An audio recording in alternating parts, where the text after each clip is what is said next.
Bakit? Minsan mo, James. Papaprint kita dyan.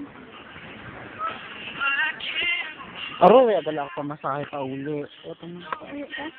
Pauli kayo sa bayay. Bakit naman? Ito na lang kwarta ko eh. Ito lang isa.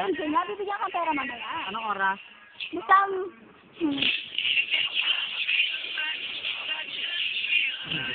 Hanggang alaw na lang ko. Siko. Pauli na kayo sa dalas dito. Anong oras? mamaya ka na lang. Minute na lang. Mga ya para sa 4. Ito hanggang oras sa klase mo? Hanggang mamaya. Hanggang 4, 3. Mga 3, alas 3 daw. Yeah. Galing tayo na dito. Asan yung isa? Dalawa yan. Ito nga, oh. Diba, in person student for the comments in Nasay 101. Submitted comments Miss Paula Martinez, submitted by Karen Sir Balintong. Tapos itong isa, protis. Lagayan mo isa dito. Tapos yung ano yan. Isa mo lang. Oo. Tapos, anong date?